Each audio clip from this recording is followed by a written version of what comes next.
చూస్తూ ఉండండి. ఇది కృష్ణుడు జన్మించింది ఎలా ఎలా తీసుకెళ్లారు ఇవన్నీ.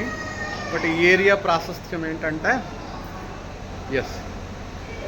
ఇక్కడి నుంచే లోపల ద్వారక మునిగింది. ఆ మునిగిపోయి కృష్ణుడు ఇంకా నా అవతారం అయిపోయింది, ఇంకా నేను అంతర్ధానం అయిపోయి మహావిష్ణువుగా వెళ్ళిపోవాలనుకున్నప్పుడు అర్జునుడు పరిగెత్తుకుంటూ వస్తాడు. నా చేతిలో గాంధీవం ఉంది, నేను అంతా చేసేస్తాను, ఎవరు మునిగిపోవడానికి వీల్లేదని. అప్పటికే కృష్ణుడు అంతర్ధానం అయిపోయినాడు.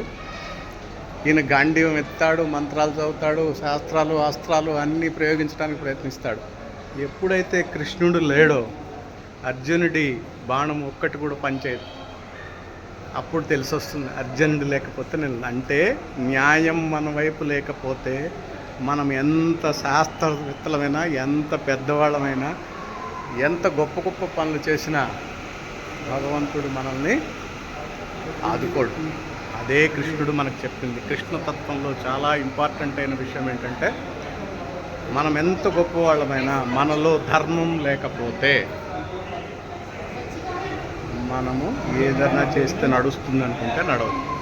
ఈ కృష్ణతత్వాన్ని అలవర్చుకోవాలి అందరూ. మన అందరికంటే పైన ప్రతిదీ లెక్కేస్తాడు. అంటుంది కదా ద్రౌపది జూదం ఆడేటప్పుడు ఎందుకు నువ్వు రక్షించలేదంటే, పక్కన నేనున్నాననే జ్ఞాపకం దుర్యోధనాదులకు లేకపోతే నేనేం చేసేది అని అంటాడు కృష్ణుడు. అంటే ఎప్పుడు మనం ఏం చేసినా మన పక్కన కృష్ణుడు ఉన్నాడు అనుకోవాలి. కృష్ణం వందే జగద్గురు. జై గురు.